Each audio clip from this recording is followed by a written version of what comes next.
ನಾನು ಏನು ತಿಂತೀಯ, ವೆಜ್ ತಿಂತೀಯ ಅಂತ ಕೇಳಿದೆ. ಆದರೆ ಅವರು ನನಗೆ ನಾನ್ ವೆಜ್ ಕೊಡಿಸಿ ಅಂತ ಕೇಳಿದ್ರು. ಸರಿ ಆಯಿತು ಅಂತ ಹೇಳಿ ನಾನ್ ವೆಜ್ ಅಂಗಡಿಗೆ ಹೋದ್ವಿ. ಅವನಿಗೆ ನಾನ್ ವೆಜ್ಜೇ ಬೇಕಂತೆ, ನಾನ್ ವೆಜ್ ತಿಂತಾನಂತೆ.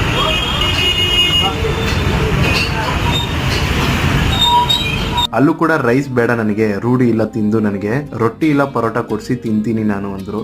ಸರಿ ಆಯಿತು, ನಿಮ್ಗೆ ಏನು ಬೇಕೋ ಅದು ತಗೊಳ್ಳಿ, ನಾನು ಕೊಡಿಸ್ತೀನಿ ಅಂತ ಹೇಳಿದೆ.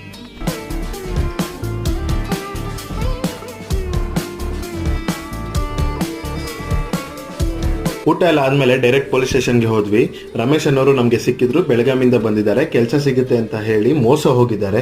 ಅದಕ್ಕೆ ನಾವು ಇವರಿಗೆ ಬಟ್ಟೆ ಮತ್ತು ಊಟ ಎಲ್ಲ ಕೊಡಿಸಿದ್ವಿ. ಊರಿಗೆ ಹೋಗೋಕ್ಕೆ ಕಾಸಿಲ್ಲ ಅಂದರು. ನಾವೇ ಬಸ್ಸು ಇಲ್ಲಾಂದರೆ ಟ್ರೈನಲ್ಲಿ ಕಳಿಸ್ತೀವಿ ಅವರ ಊರಿಗೆ ಅಂತ ಒಂದು ಲೆಟರ್ ಬರ್ಸಿದ್ವಿ, ಸೇಫರ್ ಸೈಡ್ ಇಲ್ಲಿ ಅಂತ. ಆಮೇಲೆ ಪೊಲೀಸರು ಕೂಡ ಹೇಳಿದ್ರು, ಬೆಂಗಳೂರಿಗೆ ವಾಪಸ್ ಬರಬಾರ್ದು, ನೀನು ಊರಲ್ಲೇ ಇರು, ಮತ್ತೆ ಮಧ್ಯದಲ್ಲಿ ಎಲ್ಲೂ ಕೂಡ ಇಳಿಬೇಡ ಅಂತ